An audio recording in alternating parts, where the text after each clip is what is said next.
Hello, Randy Rain here, and today I am going to be bringing back to life the Tomy Digital Derby Auto Raceway. Came out in 1978. It's a really fun game, and there is absolutely nothing digital about it. It's very cool. I have two of them here. Both of them need some work. This one plays fine. It's missing the battery cover, the battery door. I've already fixed a terminal. I've already talked about how I fixed those before in other videos. It has a screw post broken, so I need to replace that. I did replace the light bulb in here, which I will talk about that. This one does have the battery door, and this one works mostly, except it has a problem with when it crashes, and I'm going to be repairing that. I'm going to show you exactly how these things work. I have figured out all the wiring, electrical schematics. I've figured out all the gears, and I'm going to show you how it's done. So let's get started. First thing, take it apart. The first one I'm taking apart is this one that's missing the battery door, and that works mostly for the gameplay. It just has an issue with the broken piece. And it's also the one I changed the light bulb on too. So there's 4 screws, that's it, on the back. Except this one's missing one, so then you have to take the steering wheel off.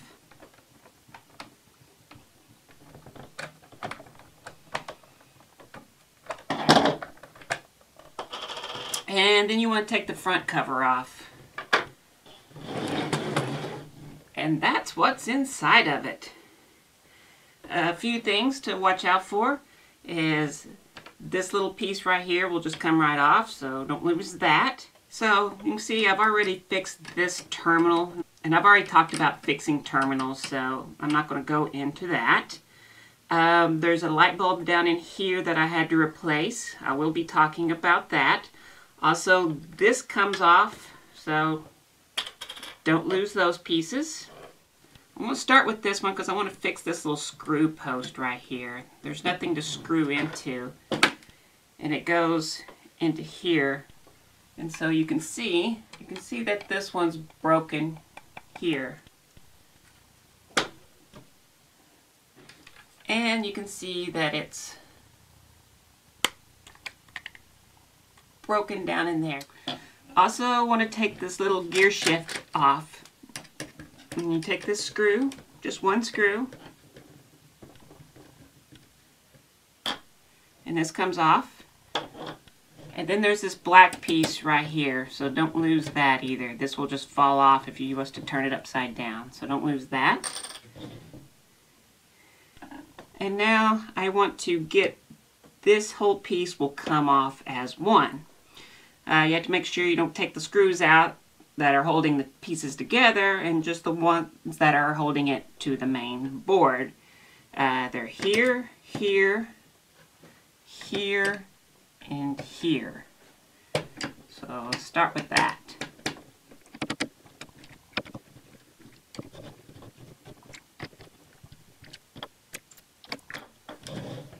Once those screws are out, this whole piece can come out, but note that it's stuck underneath here, so it has to kind of go out and that away.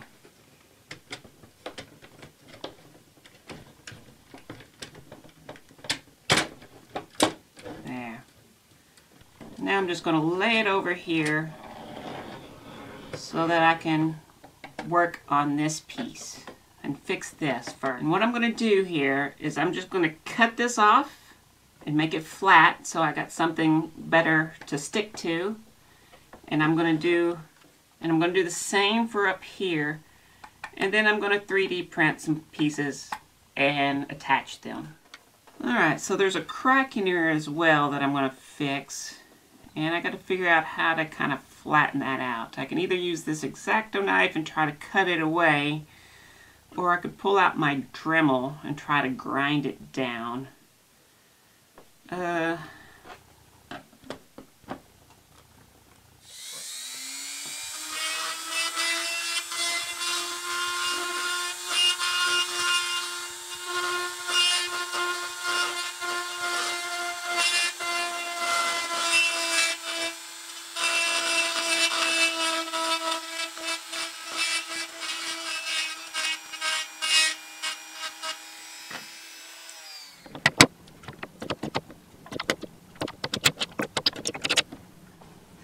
Plastic on this one has become very brittle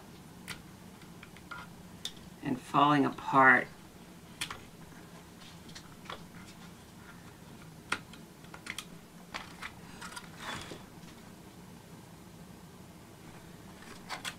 So on this one I'm just going to do the best I can.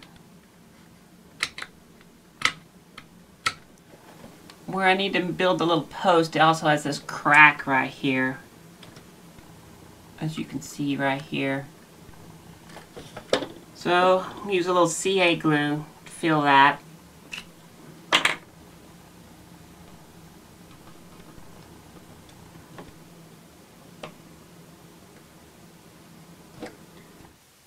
After measuring this one, I found that I need 11 more millimeters to go on this. And yes, this just proves that even some of us Americans do use metrics. It's about 8.5 wide. And let's say,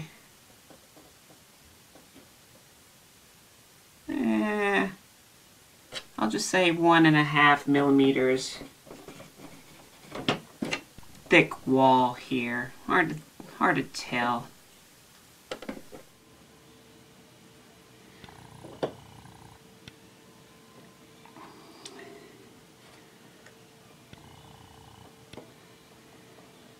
Glue that in.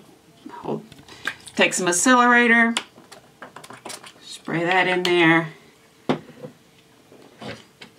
I'm going to put this back for now. You're going to get out of my way. So now I'm going to put some glue on this piece. I'm going to put this on. And hopefully it is touching. Hopefully. And we'll let that dry like that. And so when I pull it apart, hopefully it's stuck where it needs to be. Hopefully it's sticking. Aha! It worked. Exactly where I need it to be. We'll put some more glue all the way around it to make sure it gets encapsulated all around and really stuck on there. I had a wire break here as I was moving it around, of course. This is the positive side of the battery.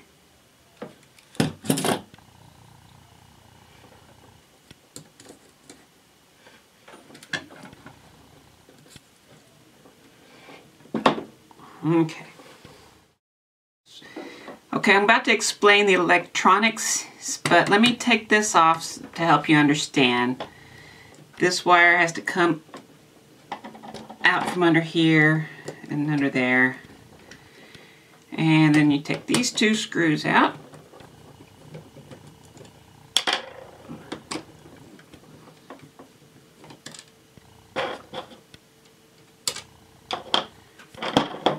And this will pop up.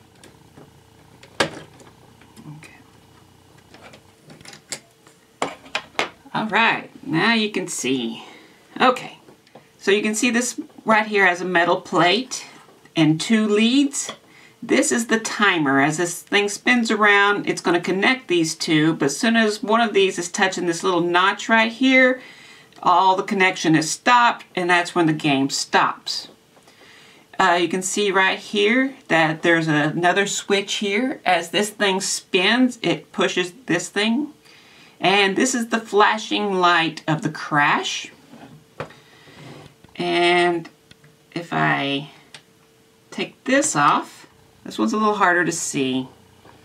There's another 2 leads here that kind of do the same thing here, except this one was the one that most confused me at the beginning. It took me a while to figure out exactly what this was doing, but I figured it out. It's very similar to this. It has this metal plate down in there and 2 leads.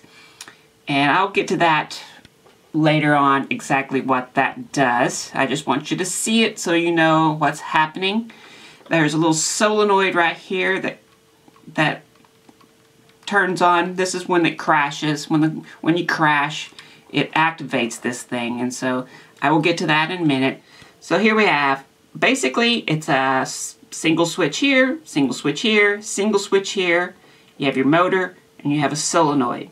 Remember that. I'm going to be getting back to that when I show you the schematics. Now to take this piece off right here, there's one screw down here. Okay. And this piece will come out like so. Then you have to take this screw out here.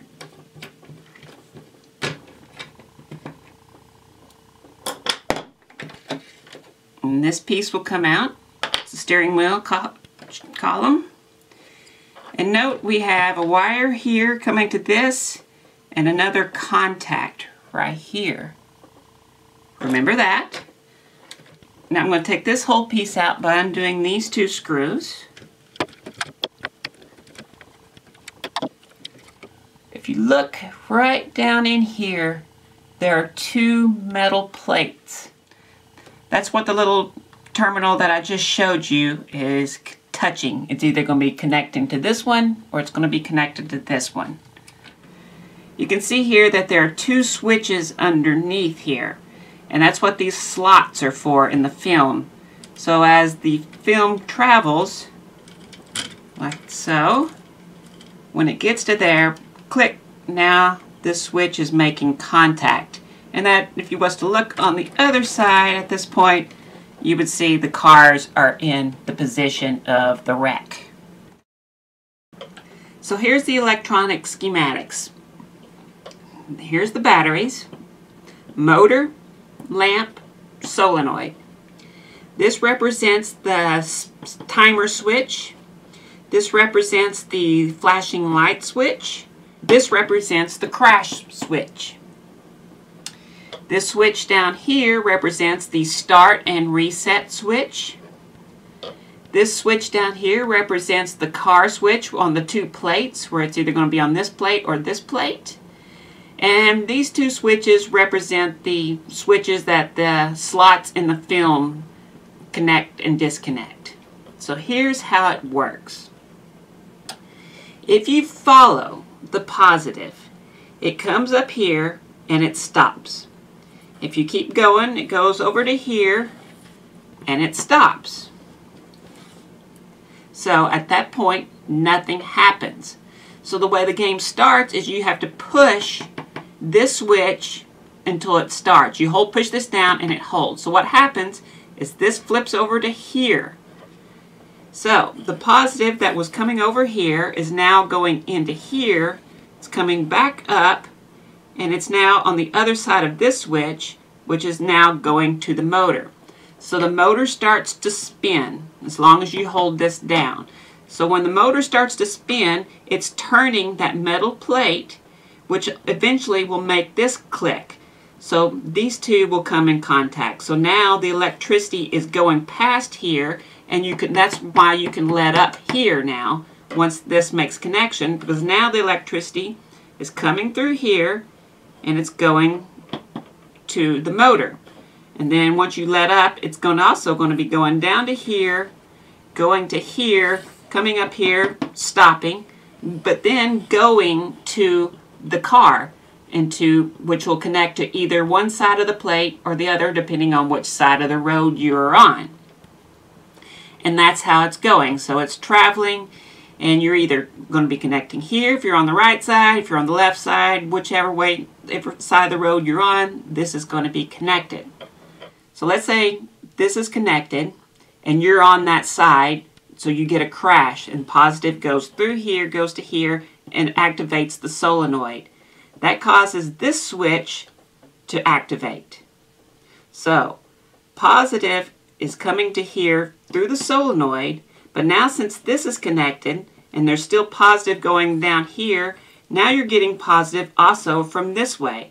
So what that means is even if you drive away here, you still have electricity coming into the solenoid from here. So it also, when you make connection here and positive is here, positive is going up to here, and this thing is constantly, even when you don't crash, this is constantly being touched, clicking, clicking, clicking, clicking. So positive is going here, which makes this light flash. So even if you was to drive away, like say you're on this side and this is the one you did, and so, but this one's clear, even if you was to go over to here and that stops the positive coming this way, you still have this one closed and positive is coming through here, so the solenoid stays activated. That's what pushing the reset button does. So when you push the reset button, it kills it here, so there is no electricity coming into here, no positive coming into here. So now there's no positive on the solenoid, and that turns it off. When that turns off, it causes this one to disconnect.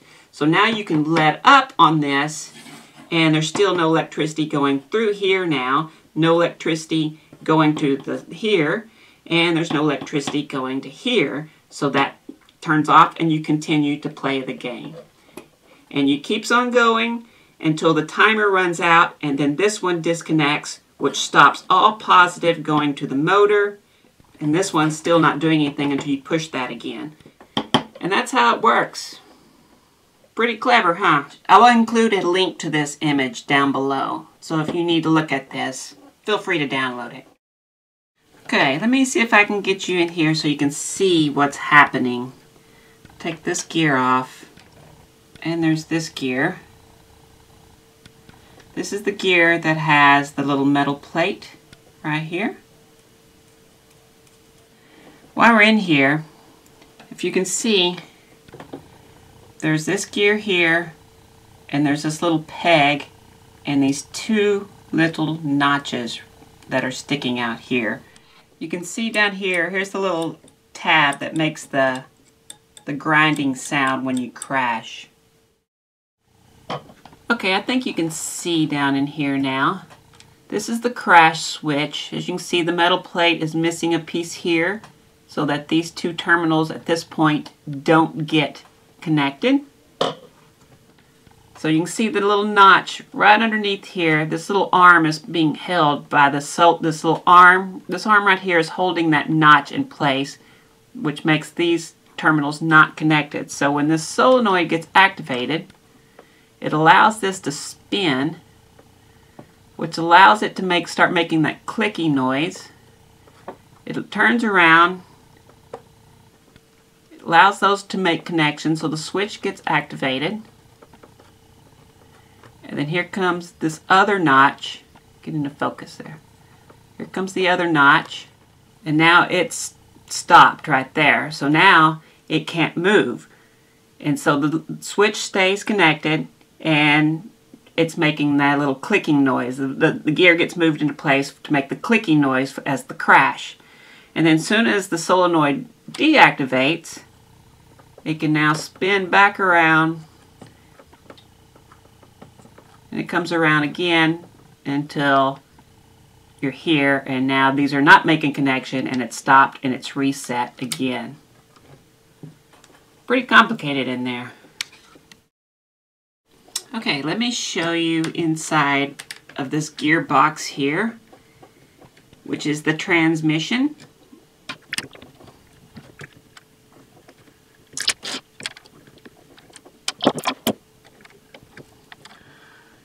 Look at that craziness.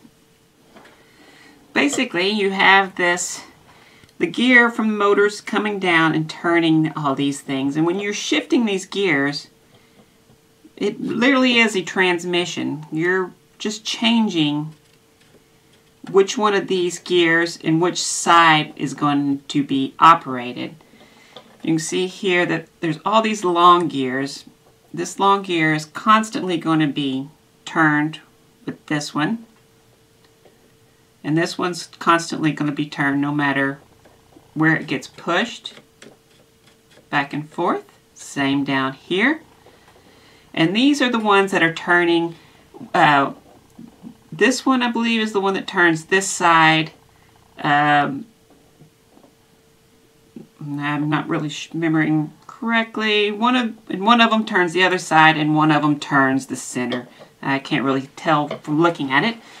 But if you look, there's these gears down here. And basically what's happening is that this little gear here is either going to be riding here, it's going to be riding here, and this one, and these are either going to be riding here and here. So what you're doing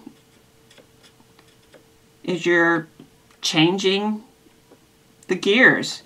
You're changing which one gets done, and you have a shorter gear here and a longer gear, and shorter gear and longer gear. That's what changes the speeds of the different cars that are moving. And that's why it really is a little transmission that you're doing down here. You're shifting gears. It's a manual transmission. Which one it activates. It also changes the direction. So if it's up here and it's spinning this gear, it's going to spin one direction. When it comes down here and it's on the other side, it's going to be spinning the other direction. And that's what's happening down below.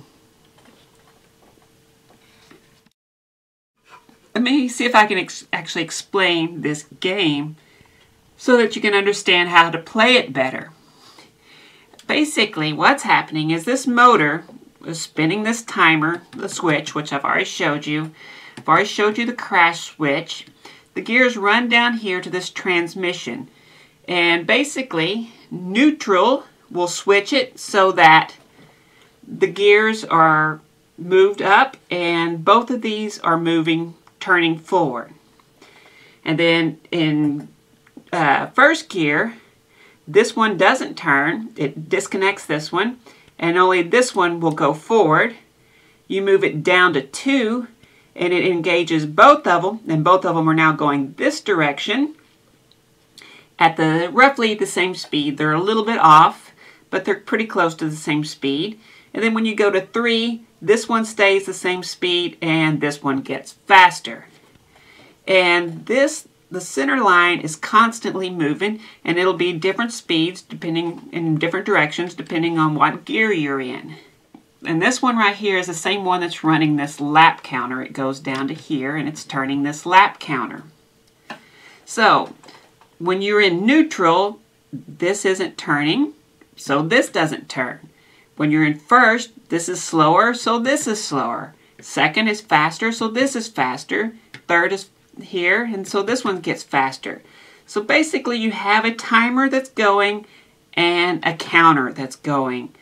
And the timer never stops, but when you crash, your lap counter does stop. You're also hitting this switch that I was talking about earlier, but you're also disconnecting this. That's why crashing is the worst. If you want to avoid crashing, it's better to go in first gear and go slow than it would be to actually crash, because when you do that, your counter is not moving at all. So it's better to even have it moving a little bit than it is to crash and have it not move at all. So avoid crashing. Crashing's bad. So that's how you play the game. Try to stay in gear, try to avoid everything, and try not to crash. When you crash, there's an explosion type thing, which this light lights up underneath this red piece down here. I figured it needed a lamp, so I went to the hobby store and I bought this grain of wheat light. I thought for sure that's what needed to be in there. Put it in there, and at first I thought it wasn't working. Well, come to find out it was just very, very dim. Come to find out these are 12-volt light bulbs. So, yeah, and this only uses 3 volts, so it was getting a quarter of the voltage that it needs. So I had to find 3-volt lights, which took me a while, but I actually found these because they just don't make 3-volt lights anymore, it seems like. I guess there's not a reason to. But I found these. These are a little bit big. but they do work, and these are 3 volts, and these are very bright under 3 volts, and they worked out perfectly. So let me show you how to get in there to fix that thing. There are 2 screws, one here and one here, and this one, what you really kind of do is just kind of push this film to the side to take this one out. And on this one, what you need to do is kind of spin this until this open area here, and you can get into it like this.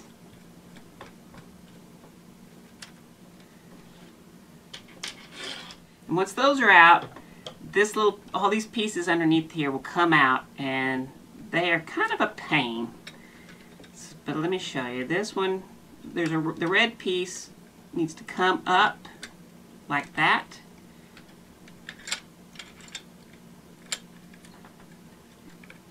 And then you can get this piece out here, which is what holds the light. And you can see how I replaced it in here. And so I just soldered the wires onto the light. And the lights are a little bit big to fit into the spot. So what I did was ended up just putting some CA glue on there to hold it in place. And it's not too big that it won't fit. It's just too big to fit in the little slot down there. But it still works. And there are little pins on the back of this thing that go into little holes down here. So to put it back after you fix the light, this is where it gets tricky.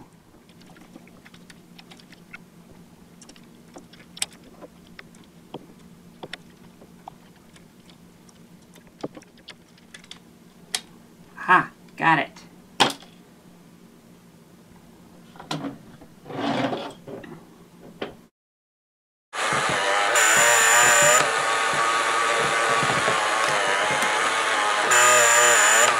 Now, this one, everything works except for when you crash.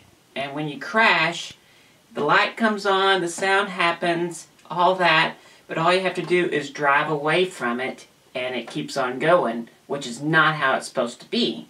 Now, after I've showed you how this thing works, you can guess what part is not working. It's up there by that solenoid.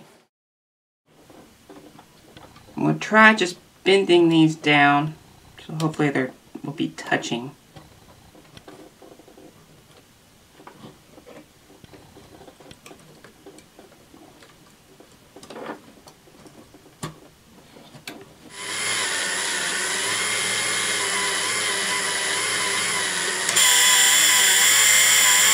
Worked that time. Okay, time to make a mold of this battery door. I'm going to start off by just cutting some foam board. Let's see.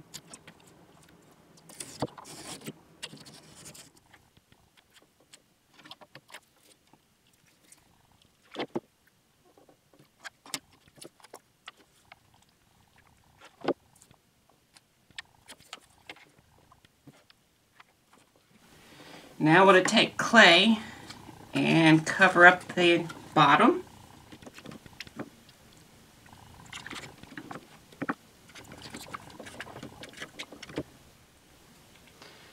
And go ahead and put clay on the bottom of this thing.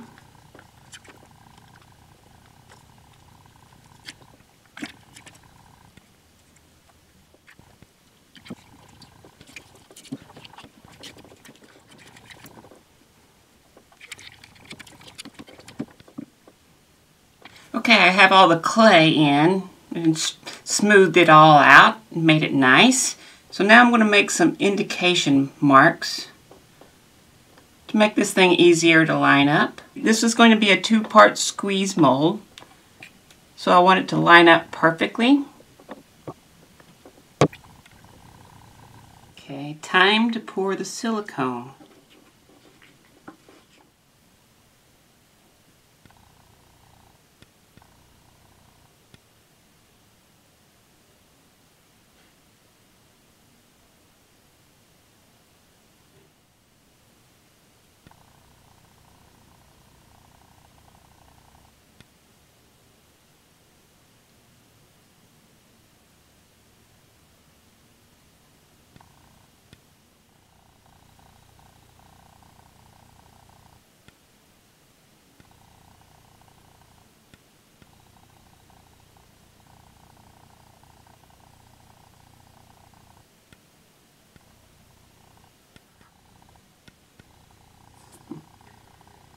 Damn, I'm good.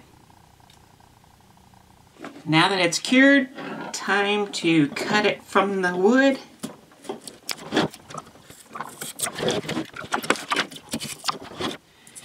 And now I dig out all this clay.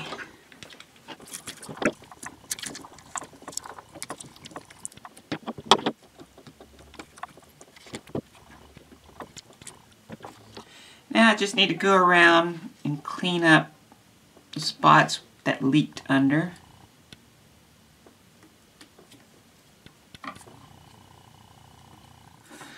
Once I have it all cleaned up, I use a release agent.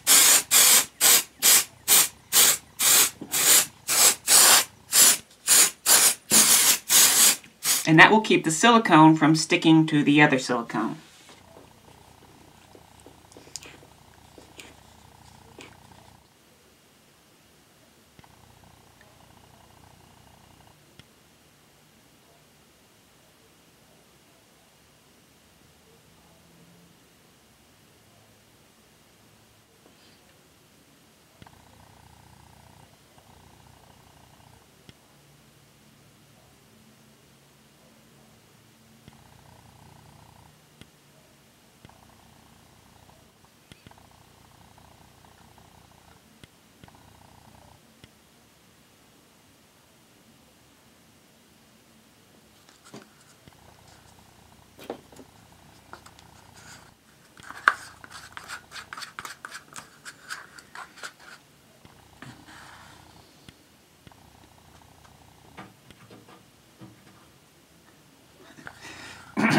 Again, damn, I'm good. The perfect amount, even after I spilled some. Time for the moment of truth.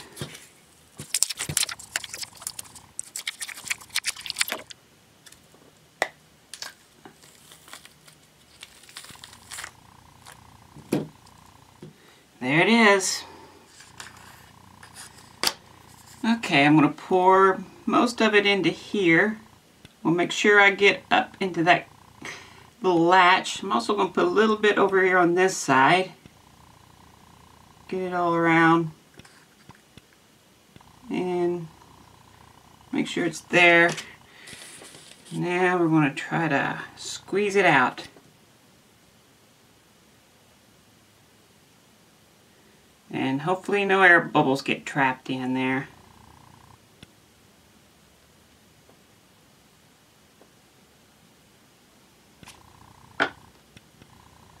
Now I'll just put some even weight on top. Bag of clay. There we go. And let that cure.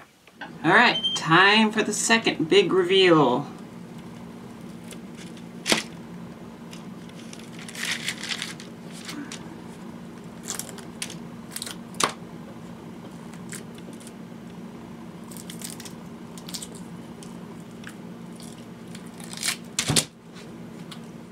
Still a little soft because it's so thin. It takes a little longer for it to cure completely. But let's see what happens.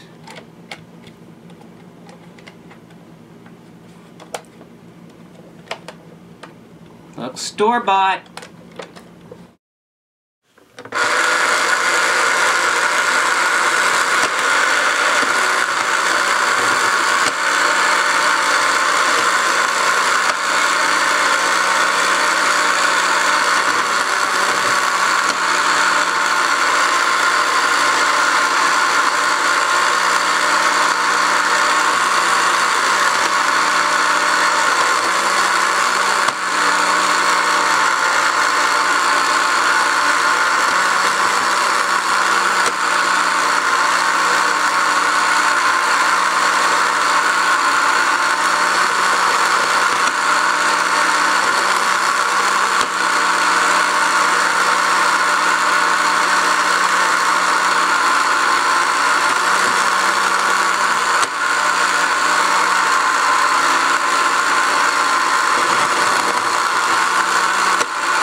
Not my best score, but try to beat that. Well, there you have it. 2 1978 Tomy Digital Derby Auto Raceway games brought back to working order. I hope you enjoyed this in-depth look at these fascinating, clever games. And if you want to look at the schematics, I put a link below. If you need a door, I still have the mold. Give me a shout. I'll see what I can do. So, there it is. If you enjoyed this, please like, please share, please subscribe, please do all that stuff. Well, that's it. Thank you.